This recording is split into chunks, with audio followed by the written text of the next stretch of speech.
Assalamu alaikum muhtaram televizor ko'ruvchilar. Ko'rib atqaninglar Erkin Asiya radiosi to'g'ri televiziyasining haftalik xabarlar programmasi. Mazkur programmamizda o'tgan bir hafta jarayonida yuz bergan Uyg'urlarga aloqador muhim voqealarga ma'lumot beramiz. Men Erkin. Ma'lum bo'lishicha, Uyg'ur avtonom rayonlik hukumat yaqinda napoz boshqarish tuzumini isloh qilganligi haqida maxsus belgilama chiqargan. Uningda Uyg'ur elidagi naposning jug'rafiyalik tarqalishidagi tekstsizlikni tugutish, har qaysi millatlarning o'zaro aralashib o'tiraqlashishini ilgari surish va shundaqli yezi naposini tajribiy shaharlashtirish loyihalari o'tirg'a qo'yilgan. Mazkur yangi belgilamada yana Uyg'ur avtonom rayonining janubiy qismidagi viloyat oblastlarga ko'chib kelib o'tiraqlashgan Xitoy ko'chmanlarga planliq to'g'ri jihatdan e'tibor berish siyosati qo'llanilganligi ilgari surilgan. Kuzatuvchilar doiralar yo'lga qo'ymoqchi bo'lgan mazkur belgilamaning amaliyotda Xitoy ko'chmanlarini Uyg'ur elining janubiy qismiga yerlashtirishni maqsad qilayotganligini taxmin qilmoqda.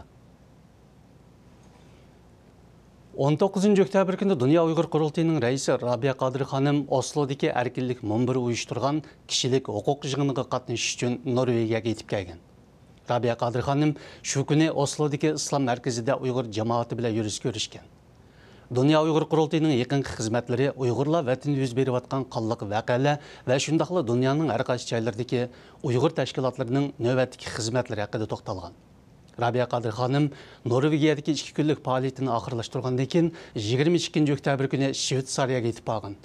Rabiya Qodir xonim Dünya Uyghur qurultayining boshqa rahbarlari bilan birga Janvadagi BDT uyushtirgan yig'inda Uyg'ur masalasini, bo'libmi Uyg'ur xonim-qizlar duch kelayotgan masalalarni anglatgan. Muxbirimizning Uyg'ur elining janubiy viloyatlaridagi aholilardan egallashicha yaqindan buyon bu yerdagi Xitoy ko'chmanlari to'pi bilan yurtiga qaytayotganligi ma'lum. Bu yil kirgandan buyon bo'libmi yakan voqeasidan keyin Qashqa, Xotan viloyatlarida savdo, tijorat va boshqa kasblar bilan shug'ullanayotgan Xitoy ko'chmanlari o'z bexatarligidan tashvishga tushgan. Xotanda qashtish savdosi bilan shug'ullanayotgan o'zini Xinjianglik hisoblaydigan bir Xitoy savdogar muxbirimizning ziyoratini qabul qilib mundaq dedi. Hozir men Xinjiangni yurtimdek, Uyg'urlarni do'stimdek his qilmaydigan bo'lib qoldim. Xinjiangda siyosiy vaziyatning yomonlashishi va milliy ziddiyatning o'tkirilishiga hukumatning xato milliy siyosati sabab bo'ldi. Muxbirimizning egallashicha 12 oktyabr Maralbeshidagi dehqonchilik mahsulotlari bozoriga hujum qilgan 4 Uyg'urning Akufka qarindoshlar ekanligi ma'lum bo'ldi.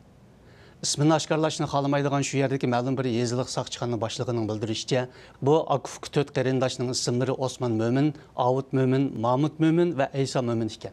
Xitoy doiralari 12 oktyabr kuni Maralbeshida yuz bergan dehqonchilik mahsulotlari bozoriga hujum qilish voqeasi haqida hozirga qadar hech qanday ma'lumot berib boqmagan. Vaholanki radiomizning mazkur voqeada Xitoy soqchi va aholilardan 18 kishining hujumchilardan 4 kishining o'lganligini e'lon qilishi xalqaro taratqularning kuchli diqqatini qo'zg'agan.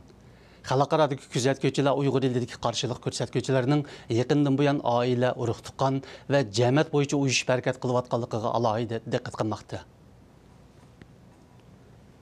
Ma'lum bo'lishicha, qamoqdagi siyosiy mahbus Yaqub Idris Urumchi 4-turmada tuyuqsiz jon uzgandan keyin turma doiralari uning meyitini oilasiga qaytarib berishni rad qilgan.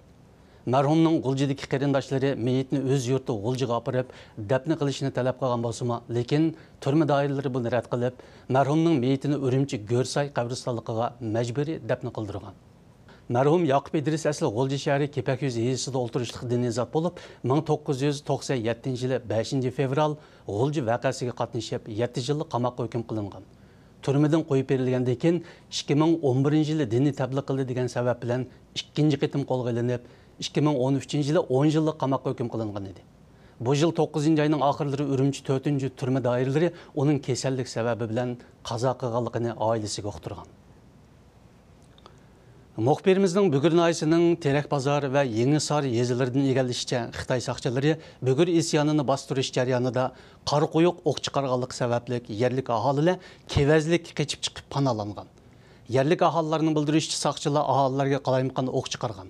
Cho'ng yo'l bo'yidagi Uyg'urlar o'z uylarida bexatar turolmay, o'qdan daldinish uchun kevazlikka qochgan. Bu ahvol yaqinda Hong Kongdagi bir kishilik huquq uchur markazi tarqatgan doiralar Bugur isyonini bostirish jarayonida isyonga munosabatsiz kishilarni o'q tutgan degan xabarni dalillamoqda. Mazkur xabarda Xitoy soqchilarining Yangisor bozorida bir gumondorni yoshirindi deb qaralgan bir uyni qora qo'yoq o'q tutganligi. Natijada shu oiladagi 14-15 yoshli bolalarning o'limiga sabab bo'lganligi tilga ilingan edi. Ammo bu xabarni hozirgacha dalillash imkoniyati bo'lmagan. Muhtaram televizor ko'ruvchilar, yuqorida Erkin Osiyo radiosi to'g'ri televiziyasining haftalik xabarlar programmasini ko'rdinglar. Kelar hafta ko'rishgacha omon bo'linglar. Xayr xo'sh.